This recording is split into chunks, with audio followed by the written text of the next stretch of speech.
Hey guys and gals, what's up? Believe it or not, I'm going back in time to a classic horror anthology that we all grew up on. And if you're a new school horror fan, then guess what? You better sit your ass down and watch this movie. Besides that, it was kind of weird. I reviewed Creepshow 2, I reviewed Creepshow 3, but I never reviewed Creepshow 1, which is kind of weird because I actually thought I did. So now it's time for me to complete that trilogy. And by the way, I do like Creepshow 3. I know a lot of people did not like it, but at least I have my reasons why I like Creepshow 3. Creepshow 1 is a classic, man. I grew up on watching this on HBO. I did own the Blu-ray with a whole bunch of special features, which was the UK edition. But I decided to go to my friend's house and borrow his video cassette. I really wanted to go back in time and feel the nostalgia. Excuse my speech with this. So I prefer the VHS for some reason because it's old school, you know. And yeah, and I still have a VHS player, by the way, that still works. Anyway, you get 5 different stories, right? But you get this kid, right, as the wraparound, and his father kind of want to teach him a lesson for reading horror comic books, and he kind of like takes it away from him, you know. And I feel sorry for this kid because I know how he feels because my dad used to treat me like that too. He used to take all my comic books, horror. He even took the Disney comic books away from me, believe it or not. And I have all this superhero stuff, you know, just like that kid's room. So I can relate to that kid.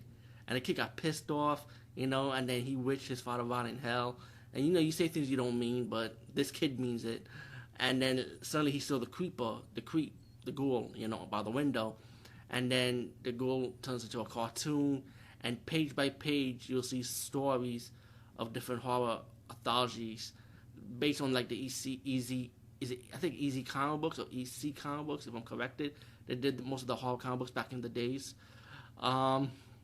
Anyway, you get stories like you get one about a zombie, you know, who found his love interest drowned in a murder from one of from this tycoon, like Rich by Liam Neeson. You get stories with Stephen King. He comes across a meteorite that kind of turned him into a plant. You know, you get stories like the first story, which is everybody's favorite, Father's Day, about this zombie that comes back from the grave for revenge. You know, and he wants his cake. You know, it's not a spoiler because this is an old movie. Everybody knows this, man. And you get one with the crate about this monkey, like this monster monkey, you know, and you get one about the story that scares me the most, bugs. I hate bugs. So yeah, if you're not a fan of bugs, especially roaches, this segment you might want to close your eyes on. But this is like, I'm not a fan of cockroach horror movies because, like I said, I'm scared of that shit. But this was the first movie with that kind of segment or with that type of horror that I actually sit through and watch, believe it or not. I don't know how I handle it, but I did. Went through it. Oh, man. But every segment of that horror is good acting, believe it or not. The comedy on this comedy horror also went well, too. Perfection in each segment, you know. Special effects, great.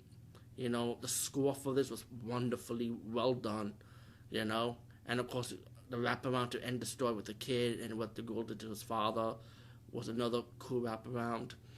And the comic book style, how each segment tells it like a page-by-page style with the comic book style to it, was really cool also. It was, like I said, it was really, really well done. Definitely was like reading a horror comic book coming to life on the screen. Creepshow 1, highly recommended, man. Especially if you want to go back in time and rewatch all 3 Creepshow movies, which I enjoyed all 3 of them, but I think part 1 mostly stands out because the comic book style went so well and very well executed. Anyway, peace, guys, and see you later.